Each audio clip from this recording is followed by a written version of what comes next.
Hermanos, este libro va a hablar acerca de cómo Dios tiene una relación con su pueblo.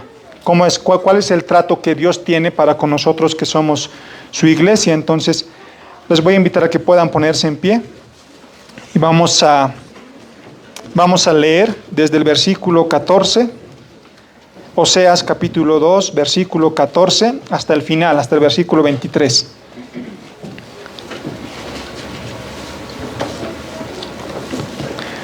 Bueno, yo voy a leer para ustedes en voz alta, ustedes me siguen con su vista, y dice así la palabra del Señor. Pero he aquí que yo la traeré y la llevaré al desierto y hablaré a su corazón, y le daré sus viñas desde allí, y el valle de Acor por puerta de esperanza, y allí cantará como en los tiempos de su juventud, y como en el día de su subida de la tierra de Egipto. En aquel tiempo, dice Jehová, me llamarás Ishi, y nunca más me llamarás Baali, porque quitaré de su boca los nombres de los Baales, y nunca más se mencionarán sus nombres. En aquel tiempo haré para ti pacto con las bestias del campo, con las aves del cielo, y con las serpientes de la tierra, y quitaré de la tierra arco y espada y guerra, y te haré dormir segura. Y te desposaré conmigo para siempre. Te desposaré conmigo en justicia, en juicio. Benignidad y misericordia. Y te desposaré conmigo en fidelidad y conocerás a Jehová. En aquel tiempo responderé, dice Jehová, yo responderé a los cielos y ellos responderán a la tierra. Y la tierra responderá al trigo, al vino, al aceite, y ellos responderán a Israel. Y la sembraré para mí en la tierra, y tendré misericordia de lo Ruama, y diré a Loami, tú eres pueblo mío, y él dirá, Dios mío. Vamos a orar. Padre nuestro que estás en los cielos, Señor Todopoderoso, queremos acercarnos delante de ti, en reverencia, porque Señor hemos leído tu palabra y reconocemos, Padre, en esta hora que tu palabra, Señor, es bendita para nosotros, es una luz de esperanza para nuestras vidas y realmente es de mucho ánimo poder, Señor, abrir tu palabra, leerla, poder estudiarla, poder meditar en ella, Señor, porque a través de ella tú hablas en nuestro corazón, tú obras en nuestro corazón, en medio de las circunstancias en las cuales cada uno de nosotros vivimos, y te rogamos, Padre, que en este tiempo tu palabra, Señor, pueda brillar en cada una de nuestras vidas.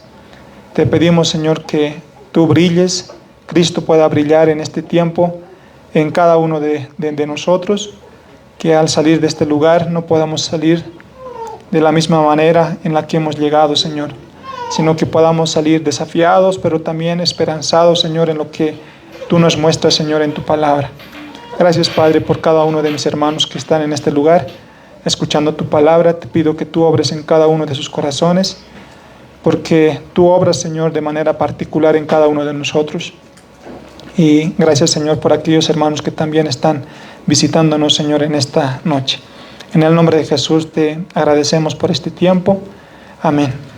Amén. Hermanos, pueden sentarse.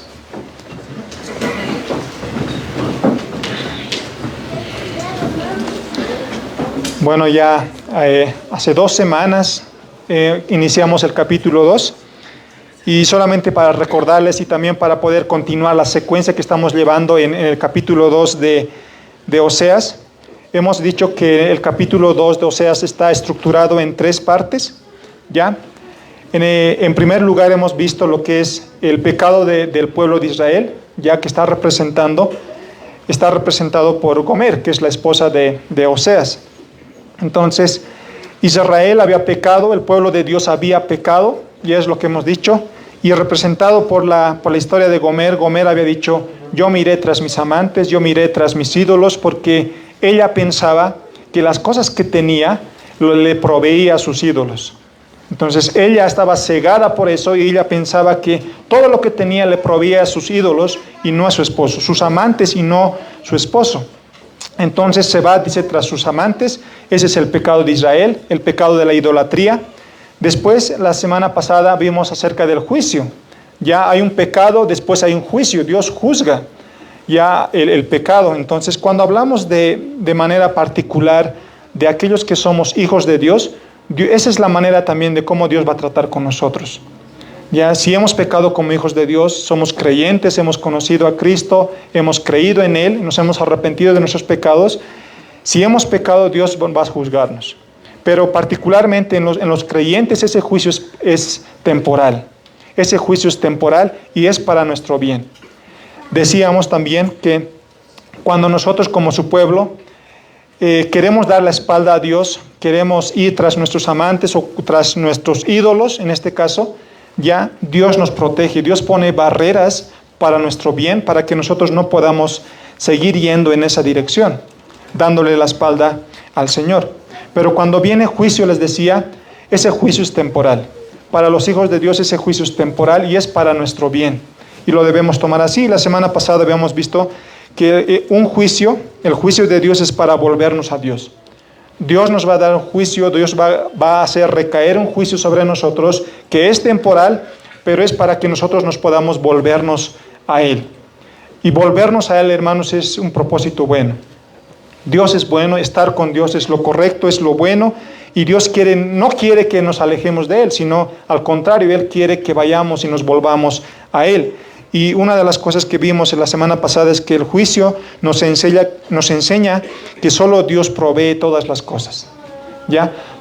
Un juicio de Dios nos enseña que no son nuestros amantes, no son nuestros ídolos. Y ahí poníamos ejemplos, por ejemplo, ¿no? Y decíamos el dinero. Muchas veces nosotros ponemos nuestra confianza en el dinero. Y pensamos que el dinero o el trabajo es el que nos sustenta, el que nos da todas las cosas, el que nos provee seguridad. Y decir, mira, yo tengo un trabajo seguro y no me preocupo porque sé que al fin de mes yo voy a tener mi sueldo. Y empezamos así, confiamos en nuestra salud, por ejemplo. Y decimos, yo tengo salud, puedo hacer muchas cosas, pero ¿quién nos da todas estas cosas? ¿Quién nos da el trabajo, el dinero, la salud? Es al final Dios. Así que Dios juzga a su pueblo para que ellos reconozcan. Y lo que Dios está haciendo en esta historia es esto.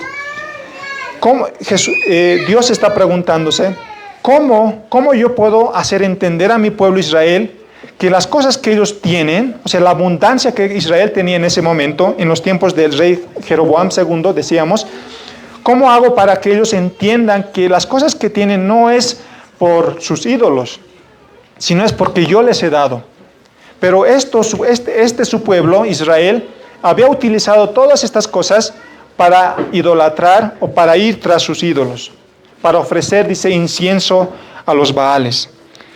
Y luego también hemos visto que el juicio de Dios, el juicio enseña que solo Dios es el único digno de ser alabado. Un juicio nos enseña que solamente Dios es el principal en nuestra vida. Cuando pasamos por un juicio, hermanos, eso nos debe llevar a pensar a que no hay otro Dios.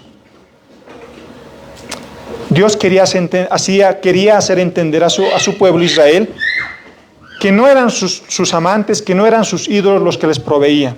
Y Dios dice, les voy a quitar. Para que ellos entiendan que no son ellos, sino soy yo quien les provee, les voy a quitar todo lo que ellos tienen. Les voy a quitar para que ellos entiendan que no eran ellos, sino era yo. Y al final ellos puedan volverse a Él. Entonces, en esta estructura del capítulo 2 ya hemos visto el pecado, hemos visto el juicio, y ahora vamos a ver la promesa de restauración. Ese es el trato que Dios tiene para con su pueblo. Pecado, juicio, pero también hay una promesa de restauración. Y vamos a ver tres cosas en cuanto a la promesa de restauración. Del versículo 14 al 15, vamos a ver que la alegría del pueblo de Israel es restaurada. La alegría será restaurada. Y en segundo lugar, del versículo 16 al 20, vamos a ver que la relación entre el pueblo de Israel y Dios también será restaurada. Una relación restaurada.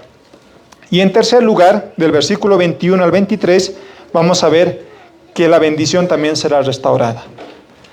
La bendición será restaurada.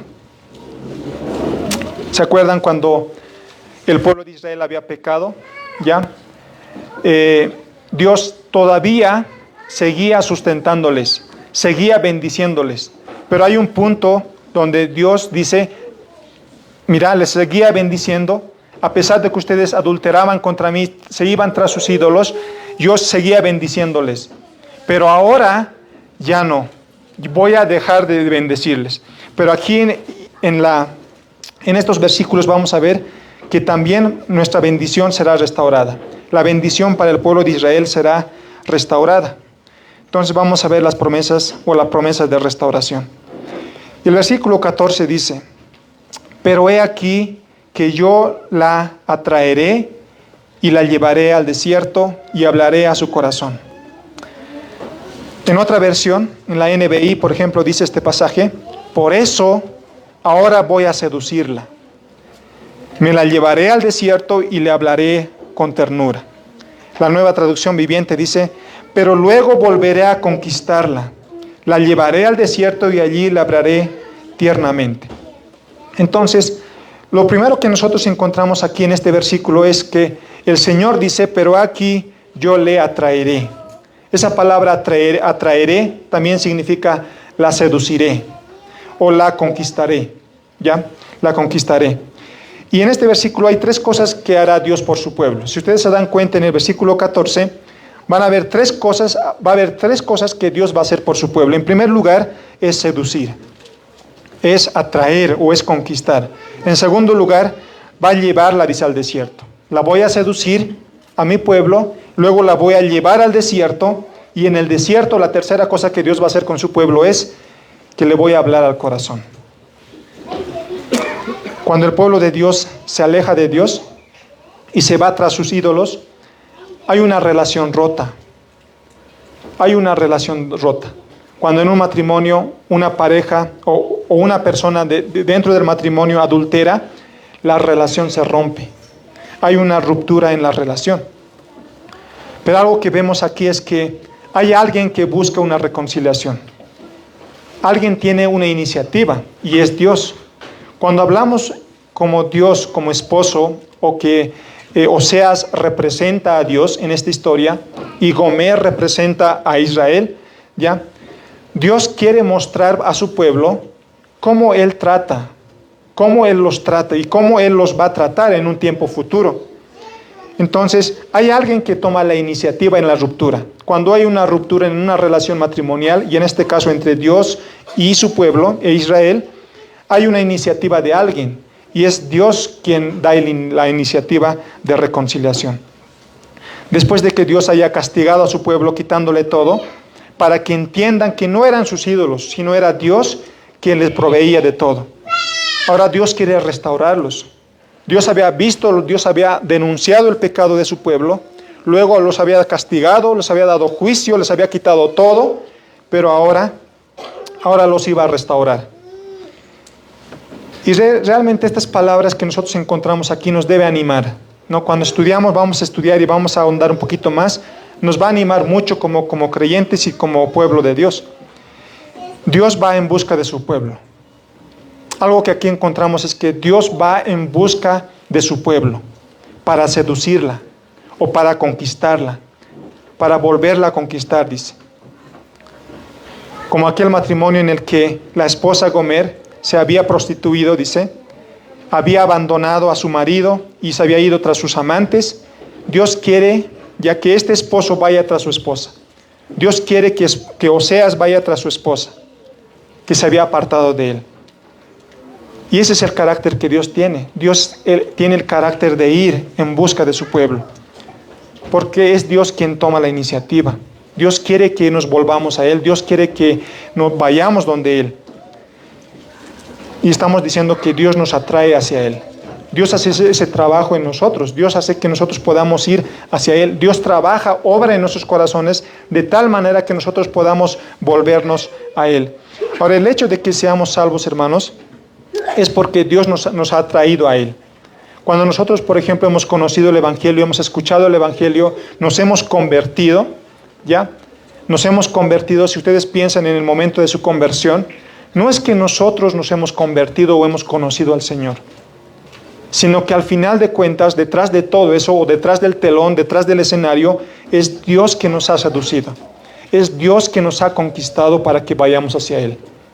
No es nuestra inteligencia, no es nuestra sabiduría, no es nuestra buena comprensión del Evangelio, porque unos pueden decir, mira, yo he escuchado muchos años el Evangelio, o después de haber escuchado mucho tiempo el Evangelio, recién me he convertido. Y otros pueden decir, no, yo a la primera que he escuchado el Evangelio, yo me he convertido. No es la capacidad de comprender, sino es cómo Dios ha obrado en cada uno de ellos. Dios dice, los atrajo hacia Él. Dios hace ese trabajo y Dios da la iniciativa de salvarnos. Y lo segundo que hará Dios es con su pueblo, dice, es llevarle al desierto. Dios dice, yo la seduciré, la volveré a conquistar y para conquistarla la va a llevar al desierto. Ahora, eso es importante. Recordemos que Israel estaba en un tiempo donde lo tenían todo. Había, dice, mucha abundancia en todo sentido.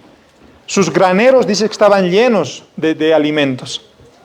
Pero ellos habían pensado que eran sus ídolos. Y Dios les quitaría todo lo que tenían si no se arrepienten. Dios les dice, mira, ustedes están pensando que todo lo que tienen, o sea, la abundancia que tienen, los está dando sus ídolos. Pero si ustedes no se arrepienten, yo les voy a quitar todo. Pero después de castigarles por sus pecados, Dios irá, dice, tras ellos y les seducirá para conquistarla y también le va a llevar al desierto. Ahora, la pregunta que tenemos que hacernos es, si Dios quiere conquistar o reconquistar a su pueblo, ¿por qué tiene que llevarle al desierto? Cuando hay una relación rota, por ejemplo, en un matrimonio, en una pareja matrimonial, y necesitan reconciliación, yo pienso que el esposo no le va a llevar a un lugar feo o a un lugar horrible para conquistarla nuevamente o seducirla y para tener una reconciliación como pareja, como matrimonio. Entonces la pregunta que podemos hacer es, ¿por qué entonces Dios no le lleva a lugares mejores, a lugares, no un desierto, sino a lugares de, no sé, de pastos verdes, por ejemplo? ¿Por qué no lo lleva a esos lugares? Porque, ¿saben, hermanos? Porque en el desierto había comenzado su relación. Era en el desierto donde había comenzado su relación Dios con su pueblo, con Israel. En otras palabras, Dios les iba a llevar al desierto para que ellos recuerden cómo había comenzado su relación con Dios. Es para que los israelitas recuerden cómo vivían en el desierto y cómo Dios lo era todo. En el desierto, hermanos, ellos podían recordar que eran esclavos. Ellos podían recordar que Dios los había sacado de Egipto. Había abierto el mar en dos para que ellos pasen por tierra seca. Ellos podían recordar en el desierto que cuando tenían hambre, Dios les mandaba el maná del cielo. Que cuando tenían sed, Dios les hizo brotar aguas de la roca. Que Dios les guiaba en el día, les guiaba en la noche. Dios estaba con ellos, Dios les daba victoria sobre sus enemigos y podían recordar muchas cosas. Así que lo que Dios quiere hacer con su pueblo para restablecer o para restaurarles es llevarles al desierto para que en el desierto ellos recuerden su primer amor.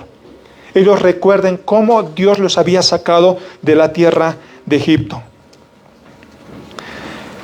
Y hermanos, una de las razones del por qué a veces Dios nos lleva al desierto es para que nosotros podamos recordar cómo comenzó nuestra relación con Dios. Y es para recordar también quiénes éramos y cómo Dios nos ha salvado ahora. Y es para recordar que no teníamos nada. Y cuando no teníamos nada, Dios nos ayudó. Cuando no teníamos esperanza, Dios nos ayudó.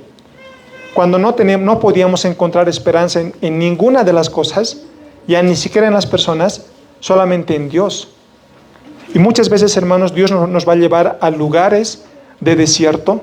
Ya no estoy hablando literalmente. No estoy diciendo que nos va a llevar, no sé, a un lugar desierto. Pero nos va a poner en situaciones difíciles.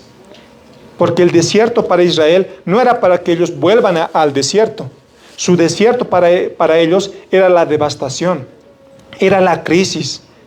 Era la necesidad que ellos estaban padeciendo de alimentos y también de protección ante sus enemigos. Y hermanos, muchas veces nosotros vamos a estar, Dios nos va a llevar a esos lugares. Dios nos va a llevar a lugares en los cuales nosotros vamos a estar así. Pueden ser problemas, pueden ser dificultades, pero Dios nos lleva muchas veces a sus lugares para que nosotros podamos recordar quiénes éramos nosotros, quién es Dios, qué hizo Dios por nosotros. Y en el único que podemos confiar es solamente Dios. Cada uno de nosotros conocimos al Señor en un momento distinto, en circunstancias particulares, y experimentamos el primer amor. Así que Dios nos quiere llevar al desierto para recordar cómo conocimos a Dios. Ahora, si ustedes, hermanos, piensan un poquito y recuerdan cuando, yo sé que algunos ya le conocen al Señor muchos años, algunos de ustedes le conocen todavía meses, otros todavía un año, 2 años.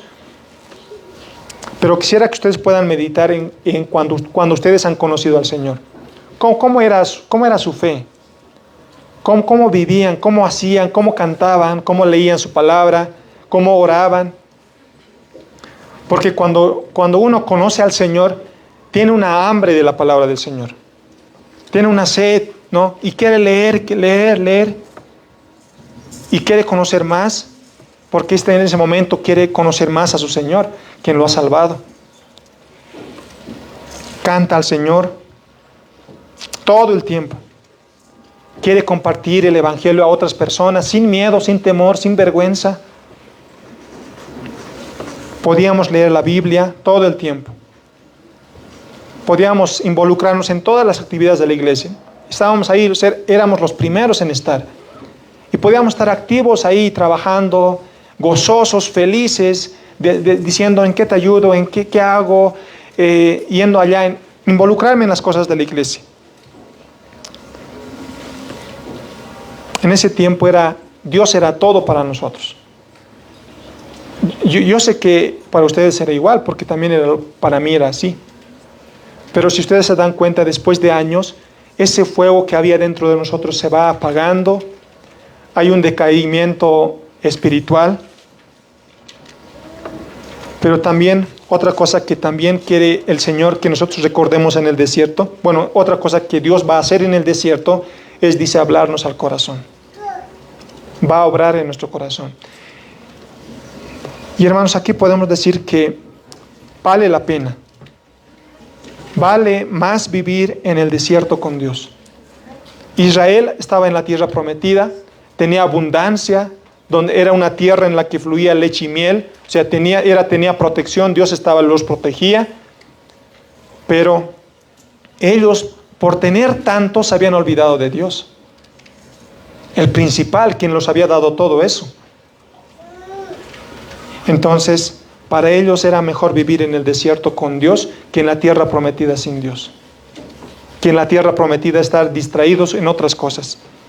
Y por eso Dios quiere que nos volvamos, quiere que su pueblo se vuelva al desierto.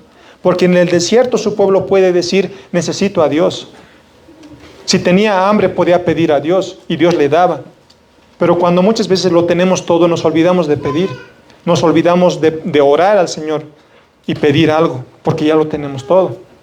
Hermanos, ¿acaso no nos ha pasado muchas veces que cuando tenemos un problema es cuando eso nos lleva a orar más a Dios? Señor, mira, ayúdame a arreglar esto. O cuando estamos enfermos le pedimos, nos acercamos en oración al Señor. Señor, tengo este dolor, ayúdame.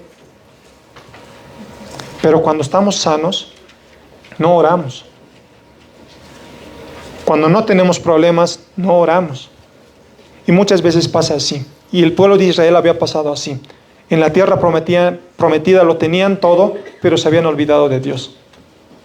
Y por eso Dios les dice, mejor es estar en el desierto. Porque saben, en medio de los problemas, en medio de la necesidad, ustedes pueden clamar a mí y yo les voy a responder. Ustedes dependen de mí.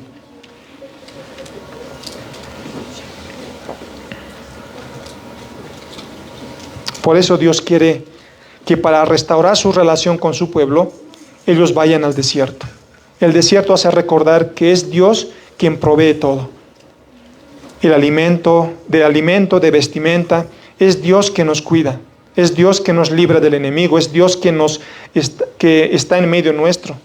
Es Dios que no te deja cuando estás solo. o cuando todos te dejan. Es Dios quien te consuela, es Dios el que merece llenar tu corazón. Hermanos, solamente en el desierto vamos a poder entender que Dios es lo más importante en nuestra vida. Y por eso muchas veces no nos gusta vivir en el desierto, porque no nos gustan los problemas, no nos gusta la necesidad, no nos gusta pasar hambre. Pero muchas veces es ahí cuando podemos depender y conocer más a Dios y depender de Dios. Por eso Dios quiere llevar a su pueblo al desierto y ahí quiere hablarles al corazón para que vuelvan, para que se vuelvan hacia Él. Hermanos, eso es un acto realmente sorprendente. Mira, el pueblo ha pecado, el pueblo es pecador, ha abandonado a Dios, porque ahí decía, en el versículo 13, dice, y se iba tras sus amantes y se olvidaba de mí, dice Jehová. Y muchas veces nosotros nos olvidamos de Dios y nos afanamos en muchas cosas. Otras cosas son nuestras prioridades, nos olvidamos de Dios. Pero aún a pesar de eso, Dios dice, los voy a traer. Somos su pueblo, somos su iglesia.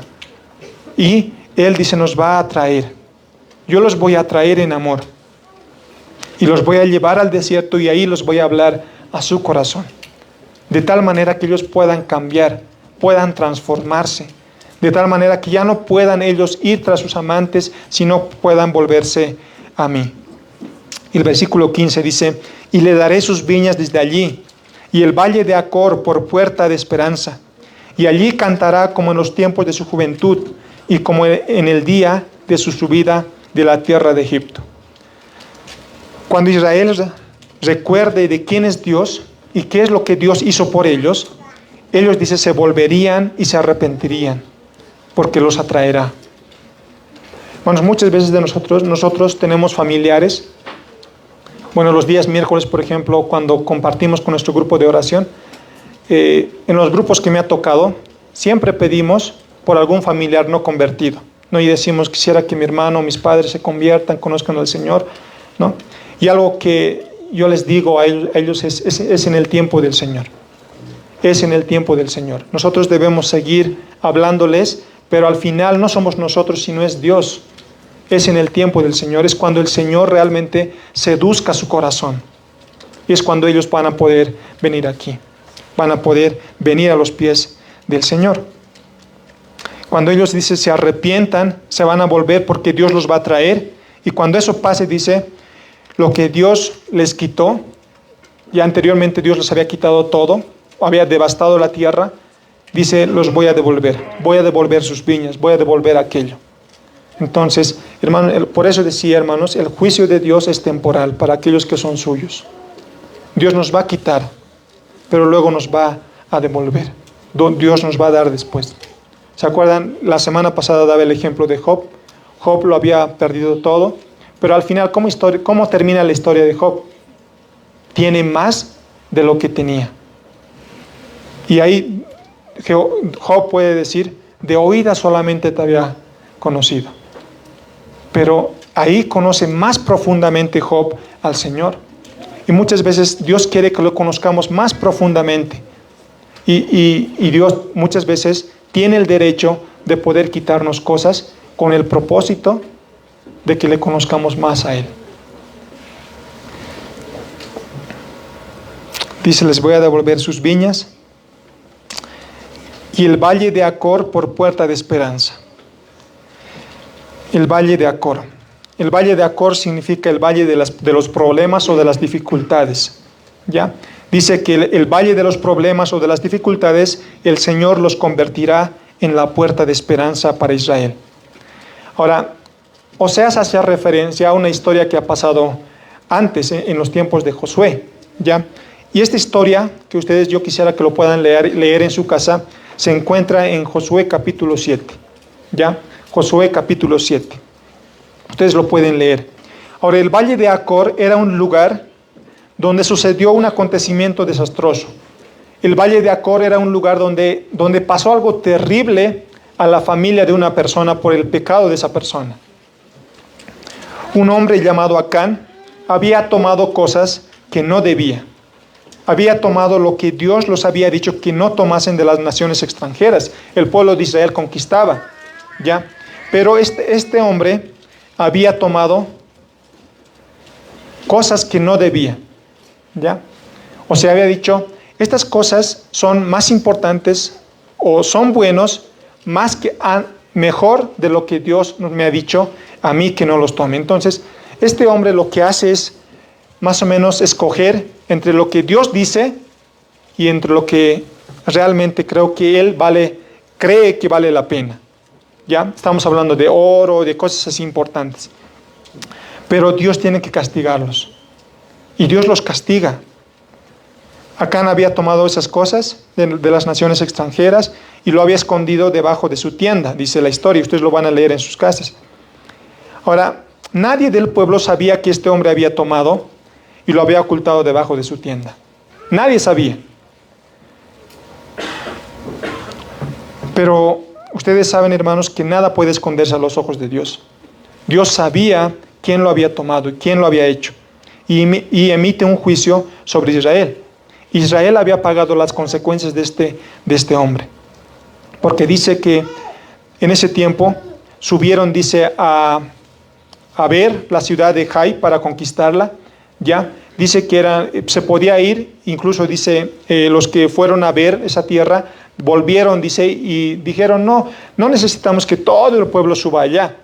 Solamente podemos ir unos 2,000, unos 3,000. Y dice que 3,000 soldados, dice que fueron a conquistar allá, a Jai, a la ciudad llamada Jai. Y dice que Israel subió con 3,000 hombres, los cuales, dice, todos murieron. Todos murieron. Y Josué se preguntaba, ¿por qué? Porque ir ante batallas, Dios les daba victorias. Dios los cuidaba, Dios los resguardaba. Dios estaba atento a esas cosas. Dios les daba la victoria sobre sus enemigos. Pero ¿por qué Josué dice por qué? Dice que se rasga las vestiduras. ¿Y por qué pasó esto? ¿Por qué 3,000 hombres murieron a manos de Jai? Y Jehová le dice, Israel ha pecado y aún han quebrantado mi pacto que yo les mandé. Y han tomado del anatema, y hasta han hurtado, han mentido, y aún lo han guardado entre sus enseres. Por eso los hijos de Israel no podrán hacer frente a sus enemigos. Por eso yo, dice, no los ayudé. Por eso Jai los mató a sus 3,000. Dice luego el Señor, les dice que ya no estaré más con vosotros, sino destruyeréis al anatema de en medio de vosotros. Y al día siguiente, dice, las familias debían presentarse, y cuando llegó el turno de Acán o de la familia de Acán, dice, Dios les dijo que era Acán quien había pecado. Cada tribu tenía que presentarse, y dice que Dios iba a decir quién era. Así que cuando la familia de Acán se acerca, dice, y Dios les dice que ellos eran los que habían pecado. Y el versículo 19 dice, entonces Josué dijo a Acán, hijo mío, da gloria a Jehová, el Dios de Israel, y dale alabanza, y declárame ahora lo que has hecho. No me lo encubras. Y Acán respondió a Josué diciendo, verdaderamente yo he pecado contra Jehová, el Dios de Israel, y así he hecho. Pues vi entre los despojos un manto babilónico, muy bueno, y 200 siclos de plata, y un lingote de oro de peso de 50 siclos, lo cual codicié y tomé. Y he aquí que está escondido bajo tierra en medio de mi tienda, y el dinero debajo de ello. Y le dijo Josué, ¿por qué nos has turbado? Túrbete Jehová en este día. Y todos los israelitas los apedrearon y los quemaron después de apedrearlos.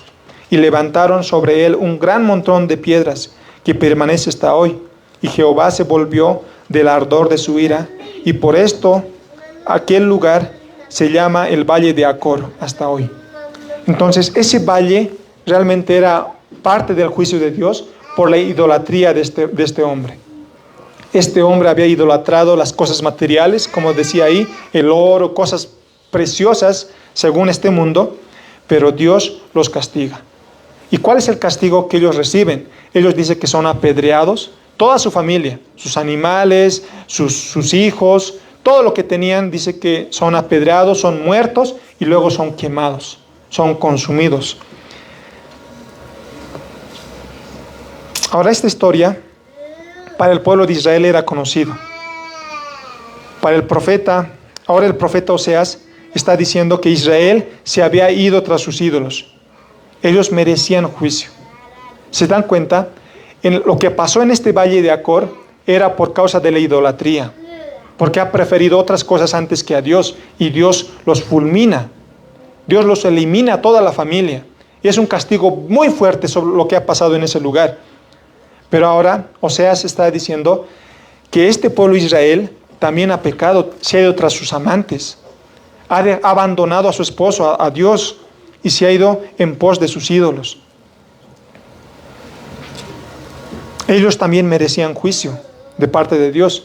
Ellos merecen que Dios les abandone. Ellos merecen pasar por el valle de Acor por causa de su pecado que habían cometido en contra de Dios. Pero Dios dice que los perdonará. Y ese valle que representaba juicio, castigo por causa del pecado, dice que lo va a transformar en una puerta de esperanza. Y eso es lo que está diciendo en el versículo 15. Dice, le daré sus viñas desde allí y el valle de Acor por puerta de esperanza. Y allí cantará como en los tiempos de su juventud. O sea, dice, allí cantará como en los tiempos de su juventud y como en el día de su subida en la tierra de la tierra de Egipto. Y Oseas se refiere a cuando el Señor les seducirá, dice, llevándoles al desierto para que recuerden su primer amor. Aquel momento en el que estaban felices porque habían sido librados de la esclavitud, habían visto el poder de Dios sobre los egipcios. Imagínense, hermanos, cómo estaba el pueblo de Israel después de haber sido librados de las manos de los egipcios. Recuerden que antes del Mar Rojo, ellos estaban preocupados. Ellos estaban reclamando a Moisés diciendo, ¿por qué nos has sacado hasta aquí? Para que muramos en este lugar. Mejor era que nos quedemos allá. Pero Dios hace una obra magnificante. Dios hace una obra tan grande y dice, abre los mares. Abre el Mar Rojo, dice, y ellos pasan por tierra seca. Hermanos, ¿se escucha? ¿O se está cortando? Hola, sí. O esto me activas, por favor.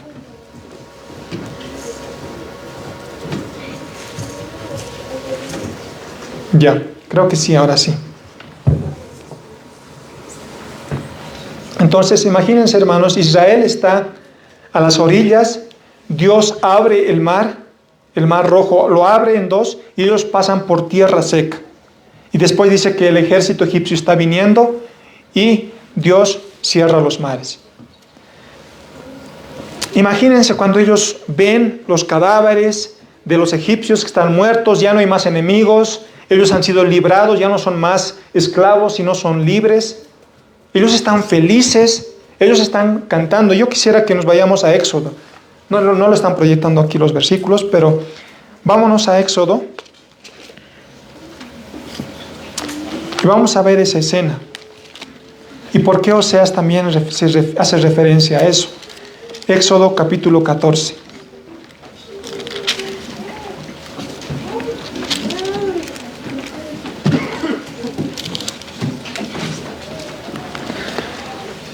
Éxodo capítulo 14, el último versículo dice, bueno, desde el versículo 29 voy a leer. Y los hijos de Israel fueron por en medio del mar, en seco, teniendo las aguas por muro a su derecha y a su izquierda. Así salvó Jehová aquel día a Israel de mano de los egipcios. E Israel vio a los egipcios muertos a la orilla del mar.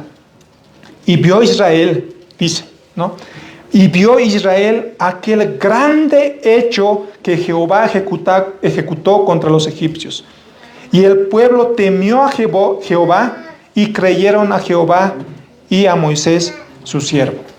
Capítulo 15, versículo 1 en adelante.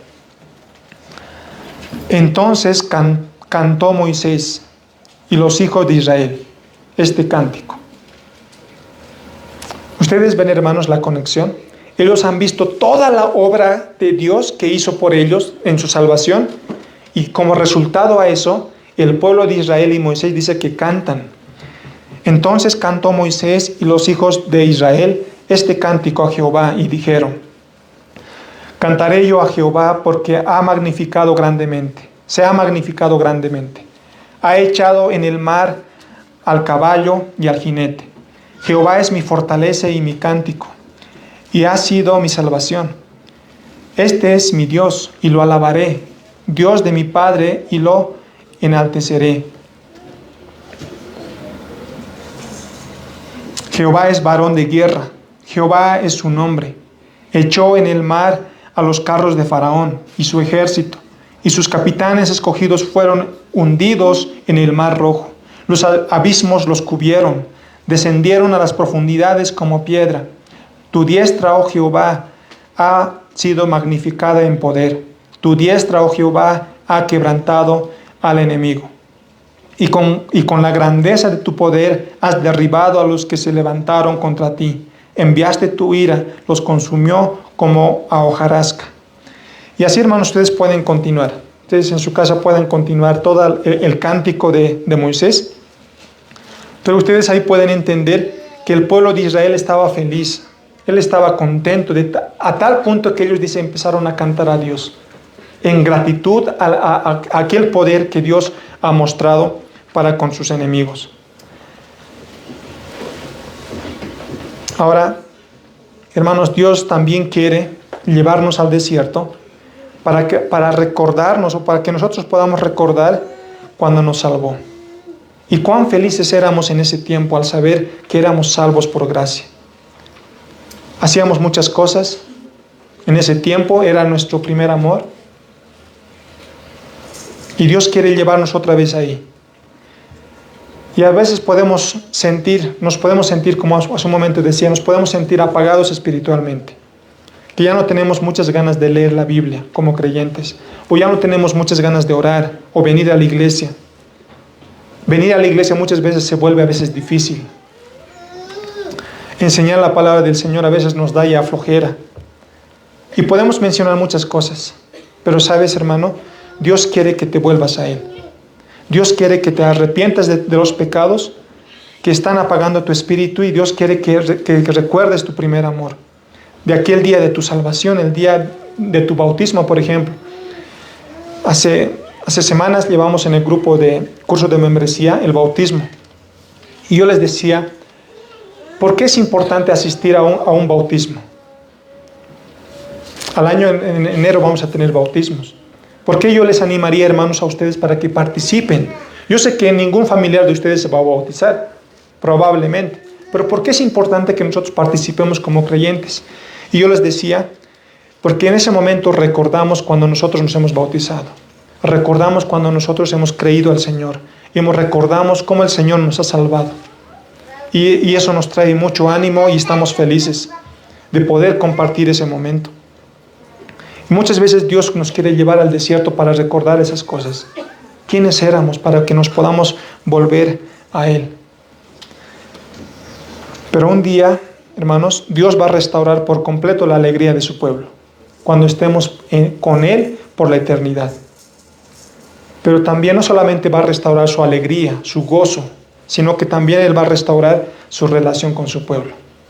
Entonces, en segundo lugar, hermanos, vamos a ver la relación será restaurada. Algo que Dios va a restaurar es la relación que tiene con su pueblo.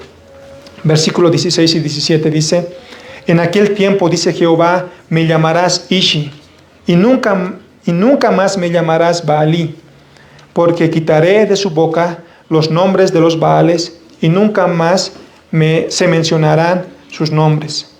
La palabra Ishi, hermanos, significa mi esposo, mi amado, ¿ya? Es con ternura, es decir, mi esposo, mi amado. Habían dos formas en esa cultura en Israel para nombrar o para llamar a su esposo. La esposa al esposo. Por un lado era Ishi, ¿ya? Que significaba, les decía, mi esposo o mi amado. Pero también otros decían Baalí, que significa más como un señor, ¿ya? O como un jefe. Y entonces, cuando ustedes escuchan, por ejemplo, a Sarai diciendo a Abraham, Señor, entonces es esa palabra, ¿no? Son mi Señor, eso es también el respeto. Pero algo que aquí el Señor dice, En aquel tiempo futuro, dice Jehová, me llamarás Ishi, ¿ya? Ishi, mi amado, mi esposo, y nunca más me llamarás Baalí. Ahora hay dos cosas que podrían significar este versículo, ¿ya? En primer lugar, que Dios quiere tener una relación amorosa con su pueblo. Dios quiere una relación con su pueblo basada en el amor, un amor genuino, en el que su pueblo diga, eres mi amado, eres mi esposo. A Dios le diga, eres mi esposo, eres mi amado. Y no quiere una relación de mi señor, ¿ya? No hay una relación entre un jefe o un capataz o un señor con su siervo, sino Dios quiere tener una relación familiar, una relación como de un matrimonio, ¿ya? Ahora, yo sé que, bueno, aquí cuando nosotros podemos hacer estas dos comparaciones, ¿ya? Dios no quiere una relación en la que, Señor, ¿no? Y hay una distancia, hay un respeto, una reverencia, pero Dios quiere, por otro lado, tener una relación amorosa, en base al amor o fundamentada en el amor, en el que nosotros podamos decir, Él es mi Señor, yo amo a mi Señor, Él es mi amado, es alguien cercano, alguien con alguien con el que yo tengo una relación íntima, no solamente una relación superficial. En segundo lugar, también podría significar que Dios es el único esposo, que estará siempre con su esposa, siempre cuando ella sea fiel. Dios es el único esposo, no hay más, y este Dios será fiel aunque su esposa sea infiel. Por lo tanto, Dios hará, dice, que no haya una relación. Ahora, hermanos, ¿se acuerdan la semana pasada cuando dijimos que Israel había corrompido sus fiestas religiosas? Dios había dado muchas fiestas religiosas al pueblo de Israel, pero ellos celebraban esas fiestas no a Dios, sino que habían reemplazado a Dios por los Baales, por los ídolos paganos. Entonces, esta palabra, Baalí, también estaba relacionado con los ídolos, con Baal, ¿ya? Estaba relacionado. Entonces, Dios no quiere eso. Dios está diciendo, yo soy el único esposo, yo soy el único Dios. No quiero que ustedes tengan una relación, ¿ya? O me relacionen a mí con los Baales. También podría significar aquello. Entonces, porque también en el versículo 17 dice, porque quitaré de su boca los nombres de los Baales y nunca más se mencionarán sus nombres. Dios va a hacer eso. Dios quiere que tengamos una relación íntima con el Señor, que le llamemos Ishi, que significa mi amado, mi esposo. Y no dice Baali, que tiene relación también con los ídolos, o hay una contaminación de los ídolos con Dios. Y dice, porque quitaré de su boca los nombres de los Baales y nunca más se mencionarán sus nombres. El Señor está diciendo, voy a trabajar en su corazón para que no amen a sus ídolos, no vayan tras sus amantes. Voy a hacer que solo quieran estar conmigo.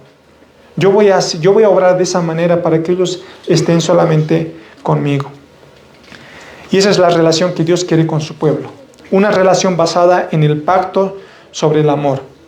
Y en muchas partes de la Biblia Dios hace referencia con el amor de un matrimonio unidos bajo un pacto inquebrantable.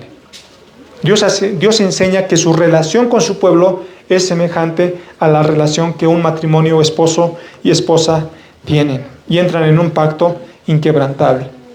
Y Pablo dice a los esposos, en Efesios por ejemplo, dicen, amen a sus esposas así como Cristo amó a la iglesia.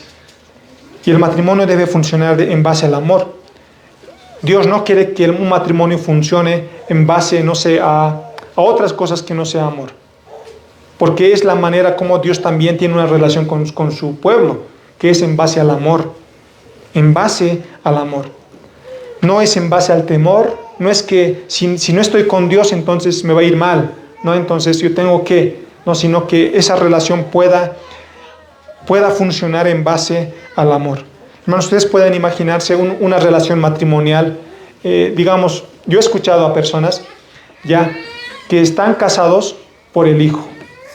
No, es que yo me he casado y yo le aguanto, digamos, a mi pareja porque tenemos hijos de por medio. Hermanos, un matrimonio no puede funcionar de esa manera. O por el dinero, o por otras cosas, o por el qué dirán las personas. Un matrimonio debe funcionar, hermanos, en base al amor. En base al amor es porque también Dios tiene una relación especial con su pueblo, con su iglesia, que se basa en el amor. Dice versículo 18, en aquel tiempo haré para ti pacto con las bestias del campo, con las aves del cielo y con las serpientes de la tierra, y quitaré de la tierra arco y espada y guerra, y te haré dormir segura. El Señor dice, yo haré un pacto con la creación. En otras palabras, Dios está diciendo a Israel, yo haré un pacto para cuidarte siempre, para amarte y protegerte para siempre. Ahora recuerden, hermanos, la semana pasada dijimos que por el pecado de Israel, el Señor había dicho en el versículo 12, haré talar sus vides y sus higueras, de las cuales dijo, mi salario son, salario que me han dado mis amantes, y las reduciré, dice el Señor, a un matorral, y las comerán las bestias del campo. El Señor había dicho, ustedes se han ido tras sus ídolos, por lo tanto yo los voy a castigar. Y los asemeja, dice, a una vid y a un cultivo que los cuidaba. Dios los cuidaba, Dios los podaba, Dios sacaba las malezas, Dios ponía un cerco para que sus enemigos no le atacaran. Dios los cuidaba. Israel tenía un cuidado especial por parte de Dios. Pero por causa de su pecado, Dios dice, voy a quitar todo eso. Ya no los voy a cuidar más, para que los animales del campo vayan y se lo coman y luego desaparezcan. Ahora, aquí el Señor está diciendo, dice, haré un pacto con la creación, un pacto en el que no habrá peligro para ustedes, no habrá enemigos, porque quitaré de la tierra arco, espada y guerra, y podrás dormir segura. O sea, Dios tiene control de todas las cosas, tiene control de la creación, de los animales, de todo, absolutamente de todo, aún de las circunstancias, aún de los enemigos. Y Dios dice, yo voy a hacer un pacto para cuidarte. Yo me voy a comprometer para cuidarte, para que tú estés bien, para que no te falte nada, para que nadie te haga daño. Yo voy a hacer un pacto. Yo me estoy comprometiendo para cuidarte. Y dice, podrás dormir segura. Yo voy a hacer todo lo posible. En su pacto dice, yo voy a hacer todo lo posible para que tú puedas dormir segura, para que tú estés segura. Ese es un pacto general. En el versículo 19 vemos un pacto específico, un pacto más particular. Aunque no aparece la palabra pacto, también se refiere a un pacto. Dice, y te desposaré, versículo 19, te desposaré conmigo para siempre. Te desposaré conmigo en justicia, en juicio, benignidad y misericordia. Y te desposaré conmigo en fidelidad y conocerás a Jehová. El Señor está diciendo, te haré mi esposa para siempre. Te desposaré conmigo para siempre. Te haré mi esposa para siempre. Y con estas palabras podemos decir que un matrimonio, hermanos, es para siempre. Un matrimonio es para siempre. Porque es así como Dios nos ha mostrado en la Biblia. Un matrimonio es para siempre. Porque aquí vemos que Dios está modelando cómo debe ser el matrimonio de Oseas. Cómo debe ser el matrimonio de aquellos que son suyos, por ejemplo. Que es para siempre. El Señor dice, yo te desposaré para siempre. Así que el desposorio, el matrimonio, hermanos, debe ser para siempre. Es el único desposorio. Un matrimonio que es para siempre. El matrimonio que Dios tiene para con su pueblo es para siempre. Porque aún, hermanos, nuestro matrimonio aquí que es terrenal, ya, no tiene una eternidad, porque hay una muerte. Y la muerte ya nos separa, hace que ya no seamos más esposos. La muerte nos separa. Pero el único matrimonio que es eterno, ya, el único desposorio que es eterno, es el que Dios tiene con su pueblo, porque es por la eternidad.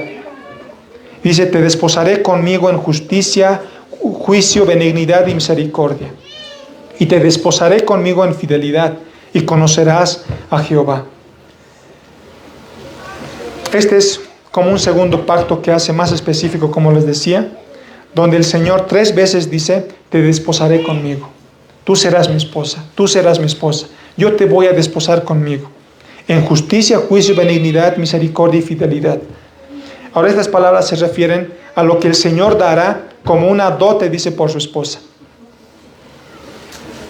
Y además será también aquello que disfrutará en su matrimonio.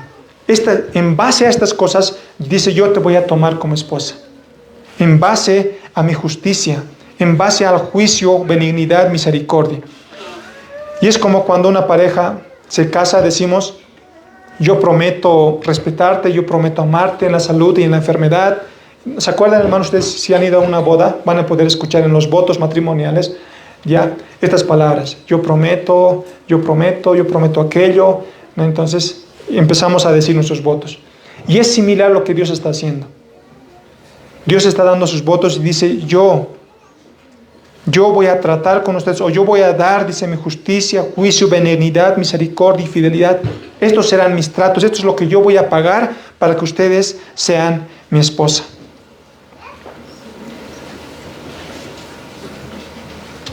El Señor promete obrar en justicia con cada uno de los que ha desposado. Dice, yo prometo no hacer injusticia con ustedes, sino que los voy a tratar con equidad. A cada uno de los que son míos, yo los voy a tratar así, porque cada uno de ellos que han creído en mí, que son mi esposa, ya son mi pueblo, dice, yo les voy a tratar a cada uno de ustedes con equidad, porque cada uno de ustedes ha sido comprado con la misma sangre, que es la sangre de nuestro Señor Jesucristo. Así que, hermanos, cuando nosotros vemos esta palabra, que el trato que Dios va a tener con su esposa, con su iglesia, es el mismo para cada uno de nosotros. Ninguno de nosotros o ninguno de los creyentes puede decir, no, yo soy el privilegiado de Dios, o yo soy el ungido, o yo soy más importante para Dios. Todos, hermanos, somos tratados de la misma manera por parte de Dios. Cada uno de nosotros, delante de Dios, somos vistos como justos. Somos importantes para Dios. Ninguno puede decir, yo soy menos importante. No, Dios no creo que se acuerde de mí. No creo que esté al pendiente de mí. Cada uno de nosotros, hermanos, así como Cristo, estamos en la mente del Señor. Y Dios nos va a tratar con cada uno de nosotros de la mejor manera. Y luego dice, juicio también significa derecho. Dios promete que a su esposa no le va a faltar nada. Dios ha prometido, una de las promesas que Dios hace al desposar a su esposa es que, mira, yo te voy a desposar y no te va a faltar nada. Yo voy a tratar con cada uno de ustedes de manera igual y no les va a faltar nada. Luego dice benignidad y misericordia, que implican compasión por su pueblo. El Señor dice, da a entender que un pueblo que fuera indigno, que cuando el pueblo, dice, le falle a Dios, todavía estarán las puertas abiertas para que ellos vuelvan a Él. Que cuando ellos pequen, mira, Él está diciendo, yo voy a mantener las puertas abiertas. Que cuando tú peques, yo no voy a cerrarla, sino que van a estar abiertas para cuando tú regreses. Esa es una de las promesas que Dios hace. Por eso, hermanos, estas palabras deben traer esperanza a nuestras vidas. Porque cuando nosotros pecamos, no es que perdemos la salvación. No es que ya Dios nos desecha y dice, no, mira, Joel, contigo ya no más, ya no te aguanto, ya no te soporto, ya no eres más mi hijo. Sino que al contrario, Dios todavía es paciente. Dios todavía es compasivo con nosotros y tiene misericordia de nosotros. Y todavía aún mantiene el acceso al trono de gracia para que nosotros podamos acercarnos a Dios. Hermanos, Dios ha prometido estar presente, ser alcanzable. Ya Dios no es alguien a quien nosotros podamos ir a alguien ya para pedir permiso y poder acercarnos a Dios. Ustedes lo pueden hacer en cualquier momento, en cualquier lugar se pueden acercar a la presencia de Dios en oración. No tienes que recibir un permiso de decir, ahora sí puedes hablarme. O como en los tiempos antiguos, ya no podías hablar fácilmente a un rey. Al menos que el rey o otras personas te puedan autorizar que sí tú puedas hablar con el rey. Pero Dios no es alguien así. Dios no es alguien inalcanzable, sino más al contrario, Él está ahí presente, el cual nosotros podemos acercarnos cualquier momento. Y luego después añade la fidelidad. El Señor promete ser fiel a su pacto, ser fiel a sus promesas para con su pueblo. Dios promete eso. Dios promete que, mira, por más que tú falles, yo voy a hacerte fiel. Yo voy a hacerte fiel. Y estas palabras que nosotros encontramos aquí se expresan luego también en Jeremías 31, donde se alude al nuevo pacto. Dice Jeremías 31, he aquí, yo quisiera que estas palabras lo puedan identificar en estas palabras que el Señor dice en Jeremías 31. Dice, he aquí que vienen días, dice Jehová, en los cuales haré nuevo pacto con la casa de Israel y con la casa de Judá. ¿Se acuerdan, hermanos? Israel estaba dividido en dos, el reino del norte y el reino del sur. ¿Ya? 10 tribus, 2 tribus. Uno llamado Israel, el reino del norte, al cual Oseas está profetizando y administrando, y el otro lado encontramos a Judá. Y aquí en Jeremías se mencionan los dos. Dice, y haré nuevo pacto con la casa de Israel y con la casa de Judá, con los dos reinos, con Israel, con el pueblo de Dios. No, versículo 32, no como el pacto que hice con sus padres el día que tomé su mano para sacarlos de la tierra de Egipto, porque ellos invalidaron mi pacto. Aunque fui yo un marido para ellos, dice el Señor, ¿no? Aunque fui yo un esposo para ellos, un marido para ellos, dice Jehová, pero este es el pacto que haré con la casa de Israel después de aquellos días, dice Jehová. Daré mi ley en su mente y la escribiré en su corazón. Con sus padres había escrito la ley en piedras, pero ahora aquí dice, yo daré mi ley en su mente y la escribiré en su corazón, ya no en una piedra, sino en su corazón. Y yo seré a ellos por Dios y ellos me serán por pueblo. Y no enseñará más ninguno a su prójimo, ni ninguno a su hermano, diciendo, conoce a Jehová, porque todos me conocerán, desde el más pequeño de ellos hasta el más grande, dice Jehová. Porque perdonaré la maldad de ellos y no me acordaré más de su pecado. No me acordaré más de su pecado.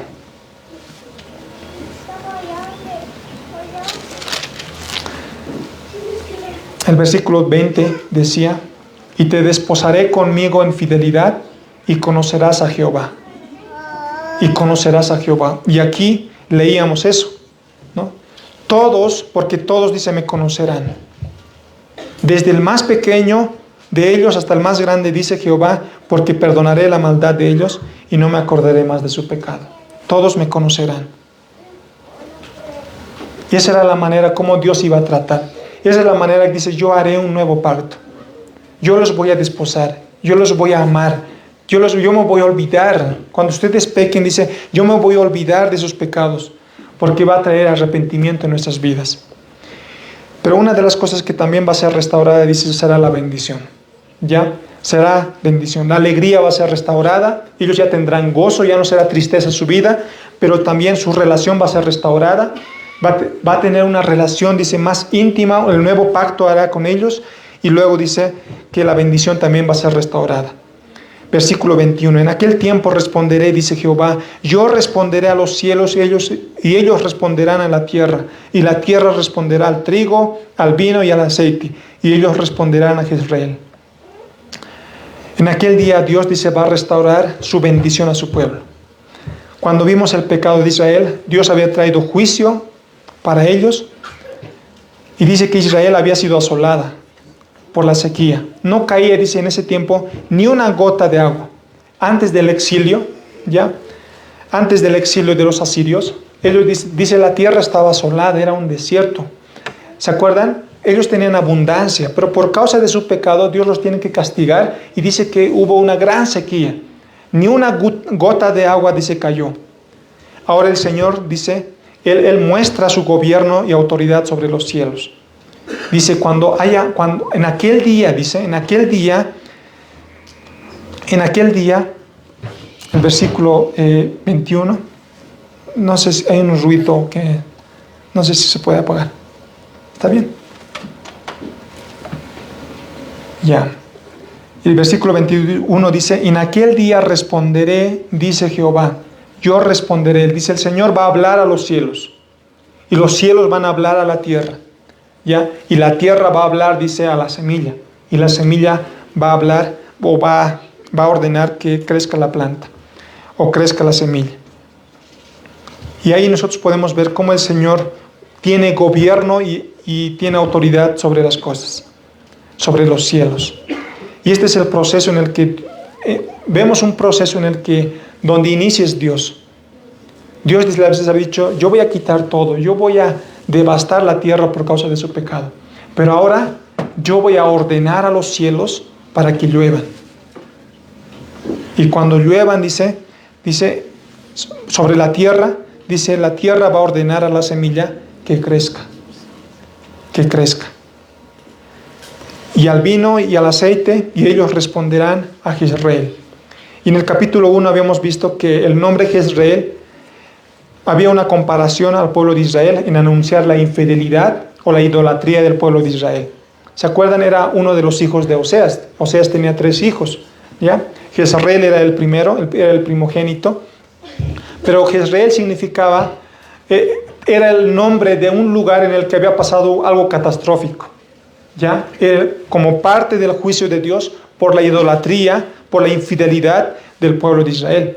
Y con eso quiere enseñarles que Israel va a ser castigada por causa de su pecado. Y eso significaba el primer nombre. Prácticamente los 3 nombres que le ponen a los hijos de Oseas significaba o hablaba del juicio que Dios iba a traer sobre ellos.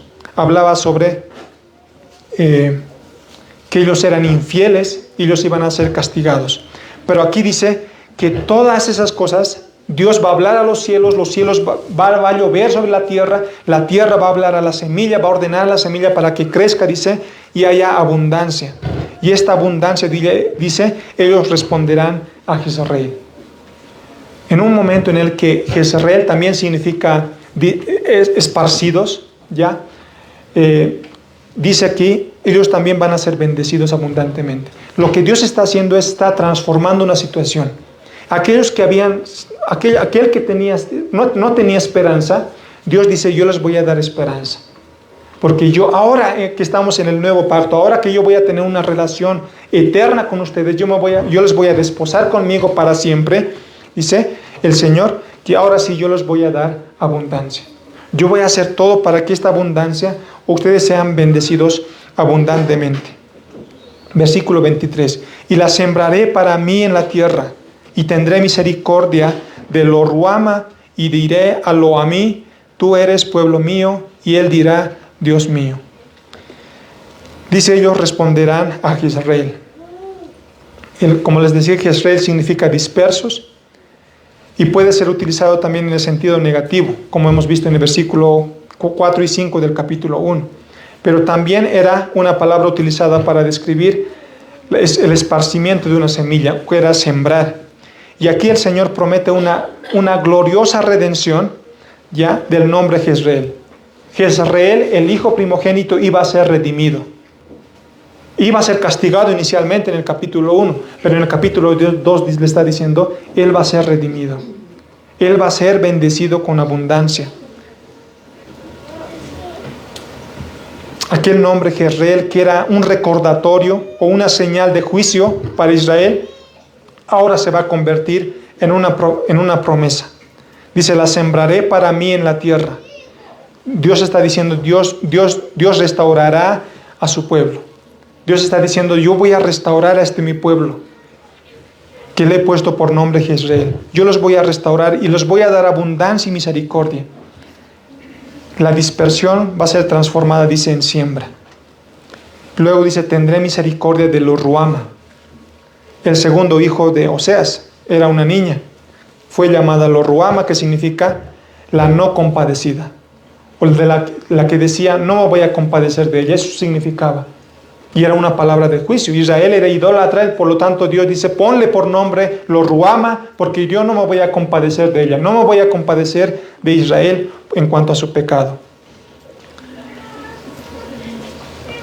Pero ahora, este nombre iba a ser transformado, porque aquí el Señor dice, ahora yo me voy a compadecer de ellos. Yo voy a tener misericordia de ellos. Dice, y sembraré para mí en la tierra, y tendré misericordia de lo Ruama. O sea, y tendré compasión de lo Ruama. Tendré compasión de aquel de quien no iba a tener compasión. Es lo que está diciendo. Luego dice, diré a lo Amí, tú eres pueblo mío. Lo Amí significaba no mi pueblo. Y eso es lo que había dicho. Eso también significaba uno de los nombres de los hijos, el tercer hijo de Oseas, lo amí. Tú no eres mi pueblo, tú ya no eres mi pueblo, yo te desconozco. Pero ahora aquí en el capítulo 2 está diciendo que yo te voy a llamar pueblo mío. Diré a lo amí, tú eres pueblo mío. Y él dirá, Dios mío. Con esto, hermanos, la restauración será completa. El Señor se relaciona con su pueblo como su Dios, y su pueblo va a tener, dice, una relación especial para con Dios. Era una relación llena de amor que ellos iban a tener. Si ustedes se dan cuenta, hermanos, lo que Dios va a hacer es realmente bien hermoso. De cómo en un momento Israel peca y merece juicio, Dios los castiga, pero Dios mismo hace que haya restauración por este pacto que hizo. Y ustedes han visto, en varias oportunidades dice, en aquel día haré esto, en aquel día. Y se refiere al día en el que el Señor iba a venir. Porque en Cristo, hermanos, se cumple el nuevo pacto. Porque el Señor dice, cuando celebra la última cena, la cena del Señor, dice, este es el nuevo pacto en mi sangre. Entonces, cuando el Señor viene, es cuando aquí el profeta Oseas está anunciando que Jesús va a venir. Y en aquel día, dice, pasarán estas cosas. En aquel día, dice, todos me conocerán, desde el más pequeño hasta el más grande, todos me van a conocer. La ley ya no va a estar escrita, dice, en una piedra, sino va a estar escrita en sus corazones. Y cuando ustedes se alejen de mí, yo no les voy a cerrar la puerta. No les voy a dar juicio, como aquí decía, que ustedes, ya no les va a decir, ustedes no son mi pueblo. Lo ruamá o lo amí, ustedes ya no serán aquello, ya no serán Jezreel, sino ustedes serán mi pueblo en Cristo. Porque cuando Cristo llegara, Él dice, va a morir por nuestros pecados. Cuando Cristo llegó a esta tierra, Él murió por nuestros pecados. Él fue el sustituto perfecto que murió. Cuando la familia de Acán habían padecido, ya, por la idolatría, por su pecado, ellos habían sido consumidos. Y eso mucho se asemeja a los sacrificios que se hacían en el Antiguo Testamento. Cuando el animal sacrificado debía ser consumido para que la ira de Dios se aplaque, para que la ira de Dios sea aplacado. Pero Cristo era, hermanos, el Cordero perfecto que quita el pecado del mundo. El sacrificio de Cristo iba a hacer que nosotros podamos ser aceptados como como su pueblo, como su esposa, como aquellos que tienen el derecho de decir Ishi a Dios, mi esposo amado. Y aquí vemos, hermanos, una restauración completa. Los 3 hijos de Oseas, nombrados con marcas de juicio, como señal de juicio, ahora tienen sus nombres restaurados y hechos en señales de misericordia y gracia. Dios derramaría, dice, gracia para con su pueblo. Dios derramaría gracia sobre su pueblo y serían restaurados. Y ahí nosotros podemos ver cuán bueno es Dios. Cuán bueno es Dios para con su pueblo, cuán bueno es Dios para con nosotros. En que aun cuando nosotros pecamos y nos dolemos por el pecado que hemos cometido contra Dios, Dios mismo nos atrae hacia Él, nos da el arrepentimiento y nos da la salvación. Hermanos, ¿cómo no poder amar al Señor cuando vemos estas cosas? Cuando vemos cómo Dios obra con cada uno de nosotros. ¿Cómo no poder amar a Dios? ¿Cómo no poder volver a ese primer amor? Porque Dios quiere eso. El propósito de Dios es eso. Que nosotros podamos recordar nuestra salvación, que podamos volver al Señor, que ciertamente hay pecados, hay idolatría en nuestras vidas, que hay cosas que son más importantes que Dios. Dejamos a Dios de un lado y preferimos otras cosas, pero el Señor dice, yo les voy a llamar mi pueblo. Yo les voy a traer a mí. Y no por algo que ustedes hagan o dejen de hacer, sino solamente por Cristo. Porque Cristo satisfizo la ira de Dios. Porque Cristo es la vía, es el camino para poder llegar a Dios el Padre. Solamente en Cristo. Ahora aquellos que no son creyentes, que están en medio de nosotros, aquellos que no han confiado en Dios, el juicio que trae hacia tu vida por causa de tu pecado es para una condenación. Si tú mueres en esta condición de no arrepentido, de no venir al Señor, tu juicio será para una condenación eterna, en el que no tendrás salvación. Después de la muerte no hay salvación, no hay vuelta atrás. Entonces todos los días que tú tienes de vida es una oportunidad que Dios te da para que tú puedas volverte a Él, para que tú puedas entrar a ese nuevo pacto. Y uno puede preguntarse, ¿cómo entro a ese nuevo pacto? ¿Qué tengo que hacer para entrar a ese nuevo pacto? En el que el Señor me llame, tú eres mi pueblo, yo seré tu Dios.